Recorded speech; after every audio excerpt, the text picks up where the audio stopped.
it's gonna upset me. It's gonna really upset me because this guy should be in my top 5, but he decided to retire. Sav, you too? Yeah. Andrew Luck? I picked him at 13. Wow, dude. Okay. All right, listen. Andrew Luck, everyone that's ever listened to VM or knows anything about me, I saw him in 2010 play, and from then on, I was like, all right, I'm still young in the game. I still don't know much about identifying prospects and shit, but this dude has the it factor. There we go. The number 1 pick in the draft should have been Rookie of the Year, and I will die on this hill. He didn't win Rookie of the Year that year, despite throwing 23 touchdowns to 18 interceptions, had 627 pass attempts, third most in the NFL. The knock on him was that he had a lot of interceptions compared to RG3 at the time, who I think had 5. RG3 won the division. Andrew Luck won more games, had 7 game-winning drives in that year, had 20 game-winning drives in his career. 11-5, 11-5, 11-5 to start off his career. Also, want to mention, he took 41 sacks his first year. Dude, I was going to get to that. The reason why he's not playing is because you want to talk about being dealt a shit hand. Grigson was the GM, very incompetent, did not know how to properly build a team. You don't take a speed wide receiver who's basically T.Y. Hilton.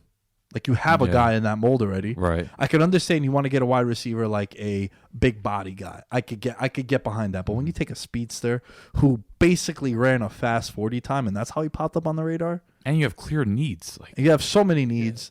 You found the franchise quarterback, which is the hardest thing to do in professional sports. Find the guy. The way to probably build a team, you find a quarterback, you protect them, and you go after them. That's the 3 stages of building a football team. The right way. Right. How I would build it, too. Comes in. Remember, he inherits a team that went 2-14 the year before. It was a very Peyton Manning built team, right? New coaching staff too. New coaching staff. Chuck Pagano also lost his coach halfway through the year. He had True. Bruce Arians. Yeah. Remember, Chuck Strong was a big thing. Reggie Wayne still had a couple of good years, but it wasn't Reggie Wayne, Hall of Famer Reggie Wayne. I remember Donnie Avery was like one of his go-to receivers at one point. He Colby Fleener coming out, same guy from They played together as Stanford. Man, going 11-5 for 3 straight years. The reason why he didn't win Rookie of the Year was because RG3 won the division, despite RG3 having one less win than he did. His best moment postseason-wise was beating Denver as a 10-point underdog in Denver. I know it's the Chiefs game. Yeah, I'd say best achievement. Yeah, because at the moment, Best achievement, going yeah. a mile high. Yeah, going a mile high, and then you lost to the Patriots with the whole deflate gate. Yeah. He was a part of that. But, the 2014 season, again, I hold a lot of weight if you throw 40 touchdown passes. I think that's very impressive. There's not many quarterbacks that have done that. In 2014, 40 touchdown passes, 16 interceptions. You want to talk about a guy like Matthew Stafford, who didn't really have the greatest running game ever, right? Remember they had, like, Vic Ballard? Did. I think he had a game-winning touchdown of Vin Ballard. I forgot what game it was, but he was like one of his more go-to options. He was. Yeah. He was. He was pretty dynamic threat. But come on. I know. No, it wasn't much there. And then the O-line was there. Andrew Luck, I think he's one of the best quarterbacks ever when it came to making out-of-structure plays. One that throws outside the pocket, throws across his body. Like, he made some of the most absurd throws ever, like in terms of whether it be, split into double coverage. Like, he's someone, when it comes to the term arm talent, that's what he had. I know a lot of people don't like that term, but he's someone that had it and used it to the best of his abilities. Okay, he turned it over a bit at times, but I think that was more of just them playing from behind or just the pressure that was on him. Like, I think when Andrew Luck was at his best, whether it be 2018 with Frank Reich, you didn't really see those turnovers because he had the infrastructure with him.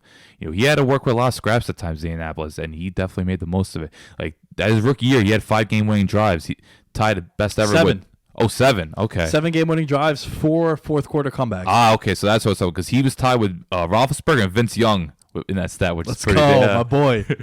Those rookie years, man. But that playoff comeback, I want to get into that a little bit, just because between the 64-yard touchdown to T.Y. Hilton, the rushing touchdown where it was pretty much a broken play. It was a fumble also. Yeah, it was just a disaster. Overall, he had 433 yards and 4 touchdowns again. They won 45-44, and just a game where everyone thought it was over the third quarter. It was like, 35-10?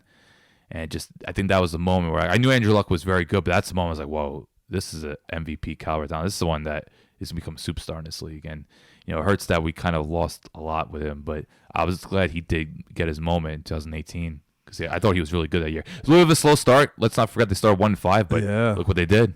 Well, also, I think it's very important that we mentioned that how 2017, he didn't play the whole year. People didn't think he could throw a football again. No one, dude, it was the craziest thing I've ever seen when it comes to the Vegas win totals. Their win total was 6. No one knew anything about it. Then it went one full game up to 7. Now, I know you might say, yo, it's one game. Well, think of it from this perspective. That's a 10-game jump in Major League Baseball. Yeah. So a team going from 70 win total to 80, that would be rather alarming. Andrew Luck, they didn't see anything about him throwing. Comes out, like you said, 1-5. Remember also that year they brought in Jacoby Brissett to throw like a Hail Mary pass. That's right. I think it was against the Eagles. Against one of those games, and then they just caught fire. 39 touchdown passes to 15 interceptions. If it wasn't for Pat Mahomes, similar to like Carson Palmer, if it wasn't for Cam Newton having the ridiculous year, you're probably looking at Andrew Luck as an MVP candidate. I also think Andrew Luck, when you factor in the talent, the fact that he was the sought-out number 1 pick, and to me, he was a success. Look, we did forget like Eric Ebron. Like turn him into a career underachieving talent, turn him into a red zone monster because he just put the ball right there for him. He elevated players. He did. He really did. And also, it really sucked that he walked away from football when he did because, man, everyone knows this, they were my Super Bowl pick. I had the Colts winning the Super Bowl last year. This time last year, I was all in. I was like, hammer the win total, hammer Andrew Luck MVP, hammer the Colts to win the Super Bowl. They were like 15-1 odds. I'm like, yo, this is great. They had built a team the right way. You know, Quentin Nelson, some of the other pieces on the offensive line, like they finally did it. And, you know, they struck gold with like Darius Leonard.